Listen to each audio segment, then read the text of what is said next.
শ্রমিক দলের ৭১ জন নেতা কর্মী এই ফ্যাসিস্ট হাসিনা বিরোধী আন্দোলনে শহীদ হয়েছেন, আত্মত্যাগ করেছেন। সেই প্রিয় নেতা আজকের অনুষ্ঠানের মাননীয় প্রধান অতিথি বাংলাদেশ জাতীয়তাবাদী দলের মাননীয় ভারপ্রাপ্ত চেয়ারম্যান জননেতা জনাব তারেক রহমান প্রধান অতিথির বক্তব্য নিয়ে আসছেন। বক্তব্য রাখার জন্য বিনীত অনুরোধ জানাচ্ছি বাংলাদেশ জাতীয়তাবাদী দলের সম্মানিত ভারপ্রাপ্ত চেয়ারম্যান, আমাদের রাজনৈতিক অভিভাবক জননেতা জনাব তারেক রহমান। জনাব তারেক রহমানকে বিনীতভাবে বক্তব্য রাখার জন্য অনুরোধ জানাচ্ছি। বিসমিল্লাহির রহমানির রহিম। আন্তর্জাতিক শ্রমিক দিবস উপলক্ষে বাংলাদেশ জাতীয়তাবাদী শ্রমিক দল আয়োজিত আজকের এই জনসভার সম্মানিত সভাপতি, মঞ্চে উপস্থিত বাংলাদেশ জাতীয়তাবাদী দলের সম্মানিত মহাসচিব জনাব মির্জা ফখরুল ইসলাম আলমগীর সহ উপস্থিত সম্মানিত স্থায়ী কমিটির সদস্যবৃন্দ, মঞ্চে উপস্থিত বিভিন্ন পর্যায়ের নেতৃবৃন্দ, আমার সামনে উপস্থিত প্রিয় ভাই ও বোনেরা, শ্রমিক ভাই ও বোনেরা, আসসালামু আলাইকুম। আন্তর্জাতিক শ্রমিক দিবস উপলক্ষে আমি প্রথমেই বাংলাদেশ সহ সারা বিশ্বের শ্রমজীবী কর্মজীবী মানুষের প্রতি জানাই একান্ত শুভেচ্ছা এবং ভালোবাসা। 18 কোটির বেশি মানুষের এই বাংলাদেশে বিভিন্ন সেক্টরে সব মিলিয়ে কর্মক্ষম শ্রমজীবী মানুষের সংখ্যা প্রায় 8 কোটি বা তারও কিছু বেশি। প্রিয় ভাই বোনেরা, এর ভেতর নারী শ্রমিকের সংখ্যা প্রায় অর্ধেক। শ্রমজীবী কর্মজীবী এইসব মানুষেরাই আমাদের এই প্রিয় বাংলাদেশের উন্নয়ন এবং অর্থনীতির প্রাণ। দেশের কোটি কোটি শ্রমজীবী কর্মজীবী মানুষ, প্রান্তিক জনগোষ্ঠী, কৃষক, শ্রমিক, দিনমজুর মেহনতি জনগণকে অবহেলা কিংবা অধিকার বঞ্চিত রেখে আমাদের মুক্তিযুদ্ধের কাঙ্ক্ষিত বাংলাদেশ প্রতিষ্ঠা করা সম্ভব নয়। শ্রমজীবী কর্মজীবী প্রিয় ভাই ও বোনেরা, আপনারা যারা আজকের এই সমাবেশে হাজির হয়েছেন, অবশ্যই আপনাদের একটি লক্ষ্য বা উদ্দেশ্য রয়েছে, একটি প্রত্যাশা রয়েছে। কি সেই প্রত্যাশা, কি সেই উদ্দেশ্য? সেটি হলো এমন একটি গণতান্ত্রিক রাষ্ট্র, সরকার, সমাজ ব্যবস্থা, আপনাদের আমাদের প্রত্যেকের প্রত্যাশা, এমন একটি কর্ম পরিবেশ আপনাদের প্রত্যাশা, যে রাষ্ট্র এবং সমাজ আপনাদের প্রত্যাশা এবং প্রাপ্তি নিশ্চিত করবে। মাথার ঘাম পায়ে ফেলে উৎপাদন উপার্জন করার পর আপনারা শ্রমের ন্যায্য মূল্য পাবেন। রাষ্ট্র ও সমাজে আপনাদের অধিকার এবং মর্যাদা নিশ্চিত থাকবে। এমন একটি গণতান্ত্রিক রাষ্ট্র, সরকার, সমাজ ব্যবস্থায় আপনাদের সহ আমাদের সকলের প্রত্যাশা। এমন একটি বাংলাদেশ প্রতিষ্ঠিত হলে আপনারা ভালো থাকবেন, আপনাদের পরিবার ভালো থাকবে, বাংলাদেশ ভালো থাকবে। আপনারা ভালো থাকলে দেশ ভালো থাকবে। দেশ এবং জনগণ ভালো থাকলে, দেশে জনগণের অধিকার প্রতিষ্ঠিত থাকলে কেউ বাংলাদেশকে তাবেদার রাষ্ট্রে পরিণত করতে পারবে না। সুতরাং দেশে জনগণের অধিকার প্রতিষ্ঠিত থাকা না থাকার সঙ্গে, জনগণের ভালো থাকা না থাকার সঙ্গে কিন্তু দেশের স্বাধীনতা সার্বভৌমত্বের সরাসরি সম্পর্ক রয়েছে। প্রিয় ভাই বোনেরা, আপনাদের ভালো রাখার জন্য, দেশ এবং জনগণকে নিরাপদ রাখার জন্য, জনগণের অধিকার সুপ্রতিষ্ঠিত রাখার জন্যই আমাদের এই রাজনীতি, বিএনপির রাজনীতি। আমাদের সকলের প্রিয় দল বিএনপির প্রতিষ্ঠাতা বাংলাদেশের স্বাধীনতার ঘোষক শহীদ রাষ্ট্রপতি জিয়াউর রহমানের একটি কথা এই ক্ষেত্রে আমি স্মরণ করতে পারি। শহীদ জিয়া বলেছিলেন, আমাদের রাজনৈতিক দর্শন হলো জনগণের কল্যাণে কাজ করা। প্রিয় ভাই বোনেরা, জনগণের রায় বিএনপি অনেকবার রাষ্ট্র পরিচালনার দায়িত্ব পালনের সুযোগ পেয়েছে। বিএনপি সরকার প্রতিবারই মানুষের অধিকার এর প্রতি সম্মান রেখে জনগণের কল্যাণে আন্তরিকভাবে দায়িত্ব পালনের চেষ্টা করেছে। এ কারণেই কিন্তু বিএনপির নেতাকর্মীদেরকে কখনোই দেশ ছেড়ে পালিয়ে যেতে হয়নি। প্রিয় ভাই ও বোনেরা, গত ১.৫ দশকে স্বাধীন বাংলাদেশকে পরাধীনতার শৃঙ্খলে আবদ্ধ করে ফেলা হয়েছিল। দুর্নীতি, দুঃশাসন চালিয়ে পলাতক স্বৈরাচার জনগণের স্বাধীনভাবে বাঁচার অধিকার, ভোটের অধিকারকে কেড়ে নিয়েছিল, জনগণকে করেছিল ক্ষমতাহীন। হাজারো শহীদের রক্তের বিনিময় বীর জনতার গণ অভ্যুত্থানে ৫ই আগস্ট ফ্যাসিবাদের পতন ঘটেছে। কিন্তু ফ্যাসিবাদের পতন হলেও আজও জনগণের গণতান্ত্রিক রাজনৈতিক অধিকার এখনো সম্পূর্ণভাবে প্রতিষ্ঠিত হয়নি, এবং এ কারণেই শ্রমজীবী কর্মজীবী মানুষ এখনো তাদের নির্বাচিত প্রতিনিধিদের মাধ্যমে নিজেদের দুঃখ দুর্দশার কথাগুলো সরকারের কানে পৌঁছে দেওয়ার সুযোগ পাচ্ছে না। প্রিয় ভাই বোনেরা, এক্ষেত্রে আমি আপনাদের সামনে একটি উদাহরণ তুলে ধরতে চাই। আপনাদের নিশ্চয়ই সকলের কম বেশি জানা আছে, এবছর আলু চাষের সঙ্গে যারা জড়িত ছিলেন আপনারা সকলেই কম বেশি জানেন, দেশে কিন্তু এবছর বার্ষিক চাহিদার চেয়েও বেশি আলু উৎপাদিত হয়েছে।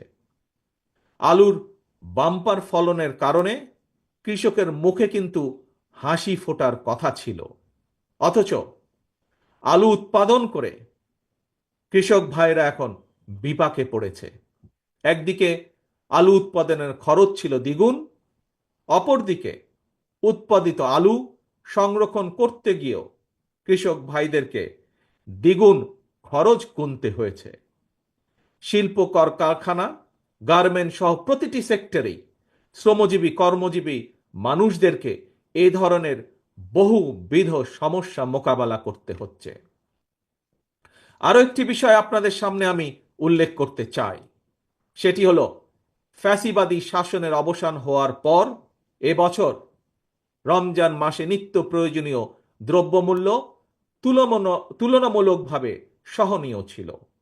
এজন্য আমরা আমাদের দল এবং জনগণের পক্ষ থেকে অন্তর্বর্তীকালীন সরকারকে ধন্যবাদ জানাই। কিন্তু প্রিয় ভাই বোনেরা, রমজান শেষ হওয়ার সাথে সাথেই পুনরায় চাল তেলের দাম বাড়িয়ে দেওয়া হয়েছে।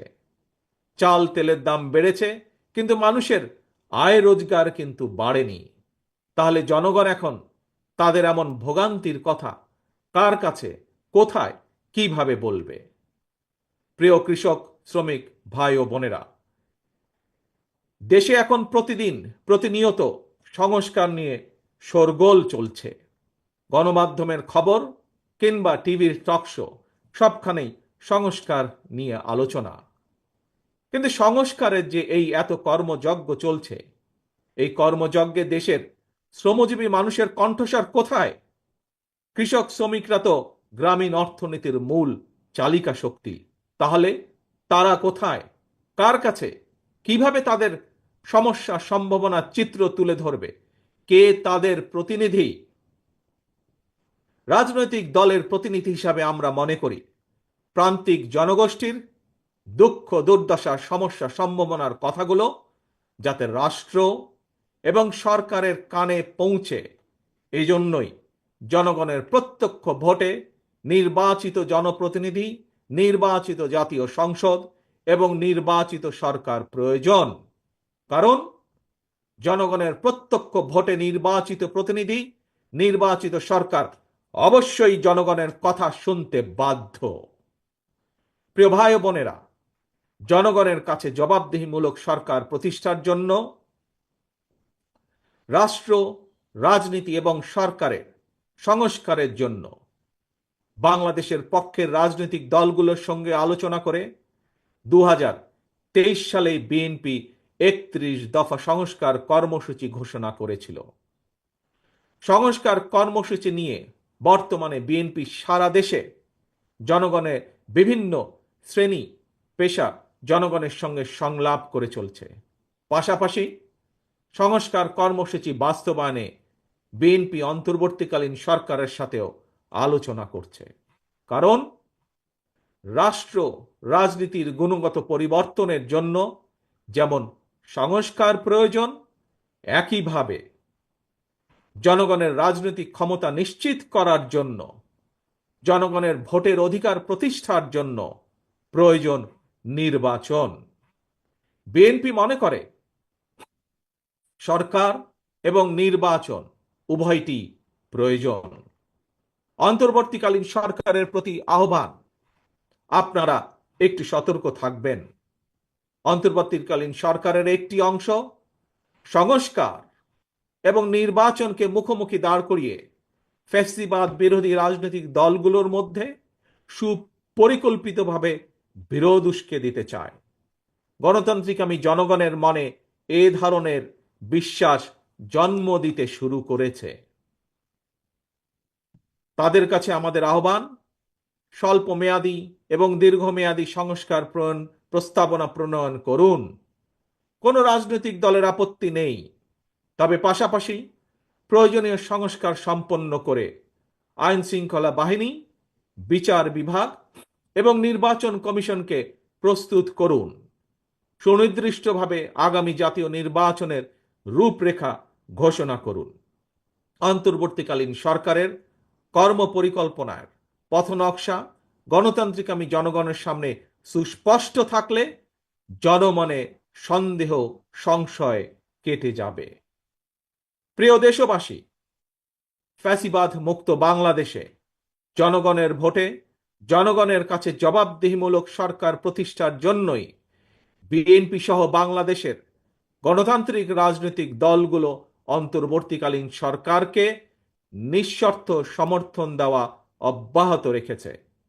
তবে গণতান্ত্রিকামী জনগণ মনে করে অন্তর্বর্তীকালীন সরকারের প্রতি অনির্দিষ্টকালের জন্য সমর্থন অব্যাহত রাখা যৌক্তিক নয়। পলাতক স্বৈরাচার দেশে আর যেন মাথাচাড়া দিয়ে ওঠার সুযোগ না পায়, এজন্যই জনগণের কাছে জবাবদিহিমূলক সরকার প্রতিষ্ঠা অত্যন্ত জরুরি। ফ্যাসিস্ট কিংবা স্বৈরাচার হওয়ার মন্ত্র দেশের সংবিধান কিংবা দেশের আইনে লেখা থাকে না, বরং সংবিধান বা আইন না মানার কারণেই ফ্যাসিবাদের জন্ম হয়। একজন ব্যক্তি বা গোষ্ঠী যখন থেকে নিজেকে কিংবা নিজেদেরকে একমাত্র অনিবার্য, অপরিহার্য মনে করে জনগণের উপর একক সিদ্ধান্ত চাপিয়ে দিতে শুরু করে, তখন থেকেই ফ্যাসিবাদের যাত্রা শুরু হয়। এবং এ কারণেই বলতে চাই, কোনো ব্যক্তি অথবা গোষ্ঠীর মনে বিনা ভোটে ক্ষমতা দীর্ঘায়িত করার সুপ্ত বাসনা, পুনের আকাঙ্ক্ষা যেন রাষ্ট্র সরকারকে ফ্যাসিবাদে প্রতি প্রলুব্ধ করতে না পারে, সেজন্যই জনগণের প্রত্যক্ষ ভোটে নির্বাচিত জনপ্রতিনিধি, নির্বাচিত জাতীয় সংসদ এবং জবাবদিহিমূলক সরকার প্রতিষ্ঠা করা দরকার। নিয়মিত গণতান্ত্রিক চর্চার মধ্যে দিয়ে দেশে মানুষের অধিকার সুরক্ষিত হয়ে উঠে রাষ্ট্র রাজনীতিতে গণতন্ত্র প্রাতিষ্ঠানিক ভিত্তি পায়। প্রিয় ভাই বোনেরা, জনগণের সরাসরি ভোটের মাধ্যমেই দেশের সরকার গঠিত হয়, সরকারের পরিবর্তন ঘটে, এটি বিশ্বের গণতান্ত্রিক রীতি। তবে রাষ্ট্র স্বৈরাচার কিংবা ফ্যাসিবাদের কবলে পতিত হলে গণবিপ্লব কিংবা গণ অভ্যুত্থানের মাধ্যমেও ফ্যাসিবাদী সরকারের পরিবর্তন হয়। তত্ত্বাবধায়ক কিংবা অন্তর্বর্তীকালীন সরকার গঠিত হয়। এ ধরনের বিশেষ পরিস্থিতির সরকার অবৈধ নয়, তবে এ ধরনের বিশেষ পরিস্থিতির সরকার কখনোই জনগণের সরাসরি ভোটে নির্বাচিত সরকারের বিকল্প নয় এবং বিকল্প হতে পারে না। প্রিয় দেশবাসী, এবার আরও একটি গুরুত্বপূর্ণ বিষয়ের দিকে আপনাদের দৃষ্টি আকর্ষণ করতে চাই। আভ্যন্তরীণ যুদ্ধে লিপ্ত মিয়ানমারের রাখাইনে মানবিক সাহায্য পৌঁছানোর জন্য বাংলাদেশকে করিডোর হিসাবে ব্যবহারের অনুমতি দেওয়ার ব্যাপারে অন্তর্বর্তীকালীন সরকার নাকি নীতিগতভাবে সিদ্ধান্ত নিয়েছে।